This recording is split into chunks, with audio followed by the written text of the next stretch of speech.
Embrace the consequences. 3, 2, 1. Hello, everybody, and welcome back to episode 195 of the Shower Podcast, the podcast where I'm in my shower and you do you. I'm your host, Chip, and how much are you able to embrace consequences? Do you accept them? Do you look into them? And what if I told you that there isn't just one consequence, but a lot of them? And that the most important one lies at the end? Before we start, as usual, if you end up liking this episode and overall the Shower Podcast, leaving a like and subscribing really help. They're just one click, but they really make the difference. Thank you very much.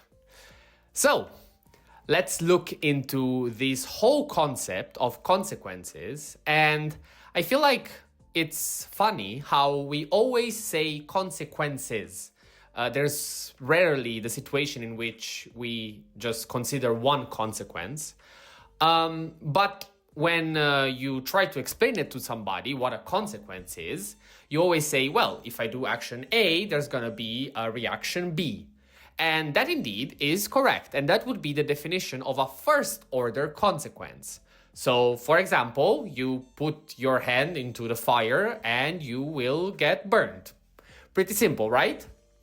What if I told you, though, that that is not the only thing? It's not the only consequence, but it comes with consequences. There's a list of them.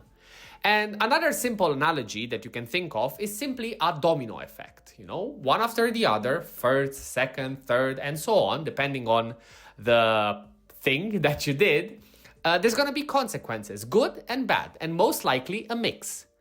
So what should you look for? What is the most important one? And overall, why would you care about these consequences? I mean, it's pretty clear. If I do something bad will happen. If I do something good will happen, right? No, not really.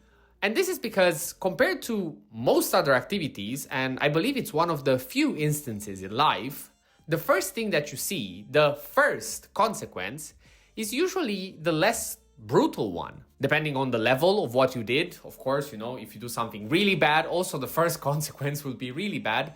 But usually the truth and the most important bit lies at the end. I liked a lot this analogy that I saw today and where I took this term from. And I think it summarizes a lot of the things that happen to us, but we don't really think about them in this way, and visualizing it as this domino effect and as a list of consequences, I think it helps a lot. So imagine you are at home, end of day, you're tired, and you are on a diet.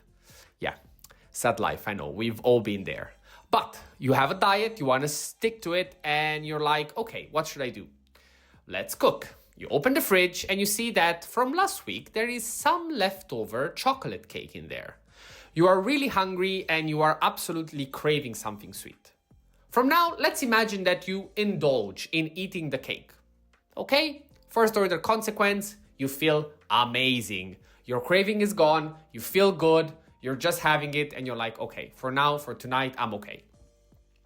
And indeed, you know, this is fine, this is perfect. Second day arrives and you say, okay, I'm still on a diet, let me cook. But you say, yeah, but yesterday I had the cake, I might as well order.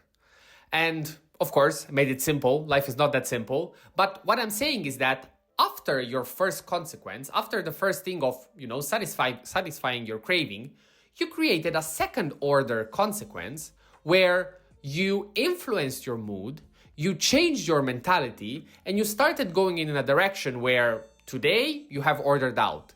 The third day, you might get another chocolate cake because what if I'm craving more? And 6 months down the line, you are way off the diet that you worked so hard to start. On the other hand, let's take another path. A path where you decide to eat a salad that night.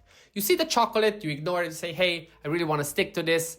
I'm getting married. I don't know. I need to look good. And then you say, okay, let me go for the salad. You have your salad and your first order consequence, you don't feel all that happy. The salad is there, you don't feel really all that filled, but hey, it's the plan, it's the diet, let me just go with it. And indeed, that goes on. Second order consequence is that the second day you still stick to the diet because, well, you did it yesterday, you still have stuff in the fridge, so you go with it. And overall, days pass, you follow your lead, and what happens? Third order consequence, you stick to the diet, the scale goes down, and overall you look how you wanted to for your wedding. What am I trying to say?